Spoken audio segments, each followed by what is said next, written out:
Buenas tardes compañeros, nosotros somos el grupo 1 y hablaremos sobre la civilización tolteca. Los toltecas fueron una de las civilizaciones desarrolladas en Mesoamérica, así como los mayas y los aztecas. Habitaron en lo que ahora conocemos como México y se desarrollaron entre los periodos clásico y posclásico mesoamericano. Esto quiero decir que fue entre los años 800 y 1200 después de Cristo.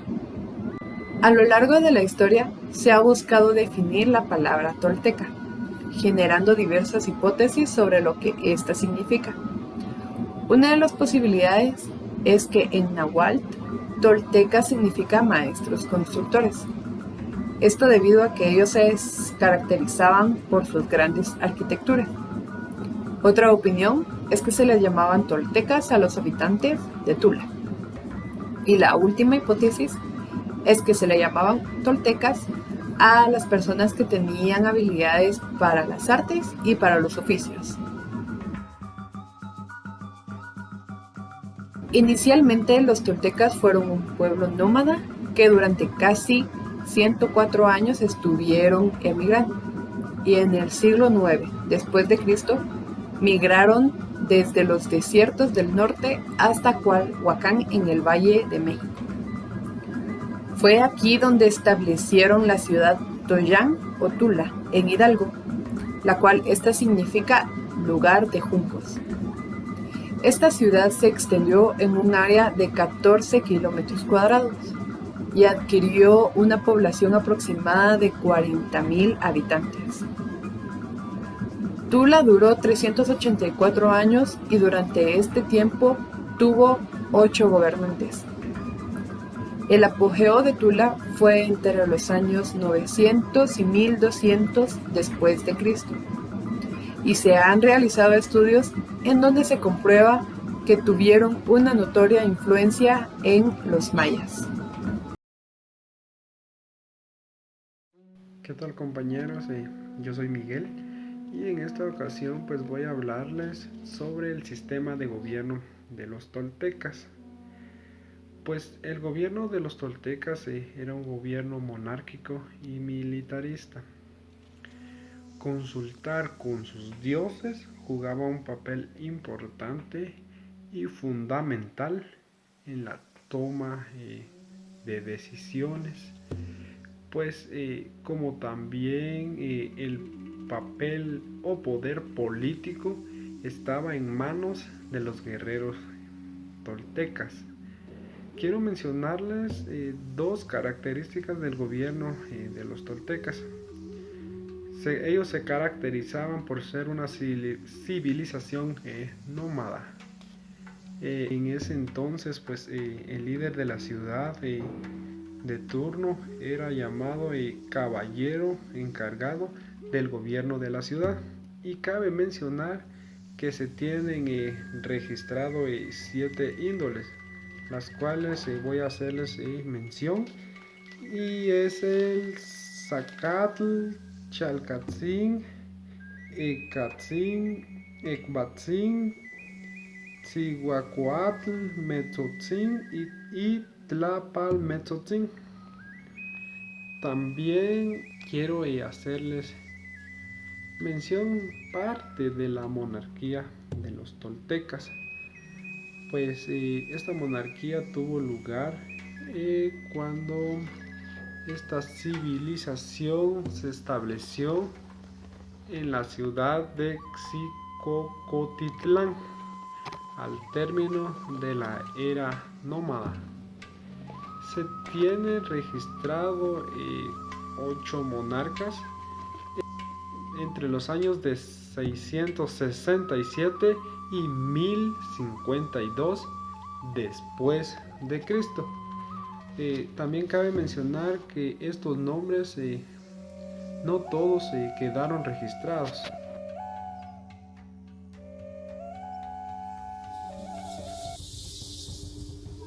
Lo más importante a resaltar es que la religión tolteca comparte dioses y características con la religión azteca. Esto se debe a que la cultura tolteca fue dominante hasta la llegada de los aztecas. La combinación de estas dos culturas crea el misticismo heredado hacia otras culturas posteriormente. Lo más importante es resaltar que existe el panteón. El panteón tolteca se denomina al conjunto de dioses en los que se tenía devoción. Dependiendo de su importancia y de su función, el panteón se empezaba a dividir y nacen 4 grandes jerarquías. Dioses creadores. Estos vivían en el 13º cielo, siendo los de más alto rango, ya que habían dado el origen a las otras deidades y a la tierra. Según la historia, era una pareja, el hombre conocido como Tonacatecuitle y la mujer como Tonacacihual.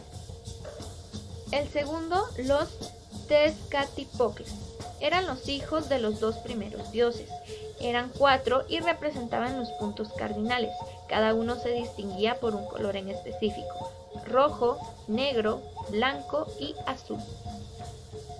El tercero sería el de las divinidades. Aquí se puede englobar a todos los dioses prácticamente, sin importar realmente la función que tenían. Y la 4ª jerarquía son las serpientes de nubes o vigilantes. Estos son los dioses menores, eran los que tenían mayor contacto con la humanidad y eran más conocidos y alabados. Este grupo también se puede dividir en 2 partes. La primera son los dioses civilizadores, quienes se concentraban en amar, enseñar, orientar y capacitar a la humanidad. Aquí se encuentra el dios más importante para los toltecas, Quetzalcóatl, o la serpiente emplumada. Luego tenemos a los dioses sangrientos. Estos se concentraban más que todo en las guerras, los sacrificios humanos, el dolor y la sangre. Se conocían como los dioses malignos. Aquí podemos encontrar al opuesto de Quetzalcóatl, Tezcatlipoca. Entre las características más importantes de esta religión encontramos el politeísmo, o la creencia y adoración hacia varios dioses. También que era una religión chamánica. Las prácticas religiosas no se centraban en un lugar o en un templo en específico, sino que se podían realizar en cualquier parte según el tiempo y las circunstancias. El panteísmo era la adoración directa a la naturaleza y al universo como una entidad única.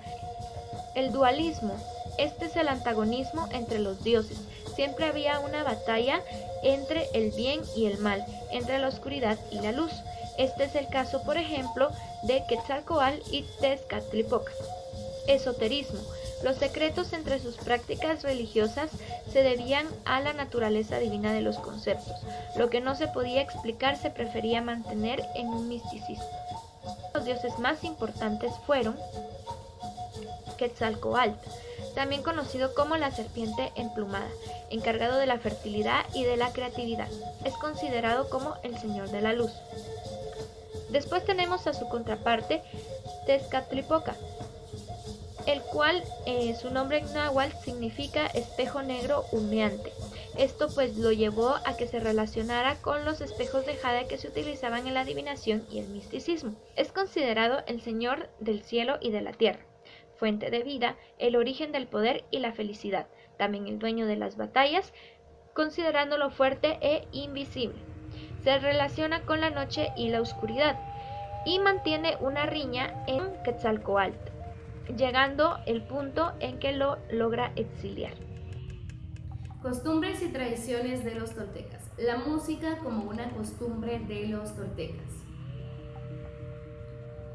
Los sonidos armónicos son parte del espíritu humano. Los toltecas en sus costumbres sociales dejaron rastro de sus tradiciones musicales. Los idiófonos, conchas marinas, huesos, caracoles y cascabeles de cobre dan testimonio de las canciones entonadas según la celebración. No podían faltar estos instrumentos en el culto a dioses o en celebraciones de la realeza. Sacrificios humanos como costumbre y tradición. Los antiguos toltecas realizaban múltiples sacrificios humanos, ya sea de hombres, mujeres o niños. Respondían a explicar estas prácticas en el sentido que muchos dioses ya se habían sacrificado por su pueblo y que las personas debían hacerlo por igual, ya sea por agradecimiento o como pago por favores concedidos. medicina como sabiduría en sus tradiciones y costumbres. Para los toltecas, los diagnósticos de diversos malestares lo relacionaban con el corazón, siendo este el equilibrio del cuerpo y el alma. Trataban de curar la vida, el alma y el espíritu. Los sacerdotes se acostumbraban a usar diversas hierbas para hacer bebidas o especies de ungüentos que, según narran, ayudaban a la sanación de indigestiones, náuseas, dolores de cabeza, etc. Casas dentro de las costumbres y tradiciones toltecas. Eran altas, de piedra y adobe, estructuradas en espacios para dormir, comer y aseo personal. En concordancia con sus costumbres y tradiciones, poseían un área para los dioses y, tal como era rigor del gobierno, un lugar para almacenar granos. Costumbres y tradiciones toltecas en la comida. Dentro de las costumbres toltecas, la actividad agrícola con los cultivos de maíz, cacao, yuca, camote, chaya, jitomate, papaya, zapote y aguacate, de igual modo la cría de animales como liebres, iguanas y aves eran utilizados para la alimentación de la población. Escultura, arte elaborado en piedra para crear esculturas por medio de relieves. Se representa por medio de ella animales místicos, dioses y míticos guerreros. Es importante recalcar que en la escultura se expone el poder de los míticos guerreros con gran impresionismo en los grabados. Tenemos el caso de los atlantes, que son guerreros armados. Como segundo caso, el Coteplanti, friso labrado en piedra, que muestra una sucesión de serpientes en persecución de esqueletos que se van devorando. Escritura. Conformada por una mezcla de alfabeto latino, los números romanos y las normas de ortografía del idioma castellano, por así transcribir los sonidos del lenguaje náhuatl. Características: el uso de imágenes, mejor conocidos como grifos, la estilización plástica y el empleo de colores, lo que da una visión más artística y particular a su escritura. Vestimenta. La clase servil, tanto hombres como mujeres, utilizaban ropa bastante sencilla. En el caso de los hombres, un taparrabo sencillo y un enredo manteniendo el tórax desnudo. En el caso de las mujeres se acostumbraba el uso del huipil. Adicional a ello, una blusa con tela rústica. La clase privilegiada utilizaban, en el caso de los hombres, taparrabos hechos con cubiertas de plumas. Y para el uso de los sacerdotes y jerarcas utilizaban un cuellit, que es un estilo de falda. Así también como los guerreros utilizaban un estilo de armadura para protegerlos de los combates. Hablaremos de sus edificaciones. Los centros ceremoniales o templos de los toltecas eran recintos donde se rendía tributo a sus dioses. Alrededor de una estructura se encontraban otras edificaciones hechas de piedra, donde se residían las clases gobernantes y sacerdotales.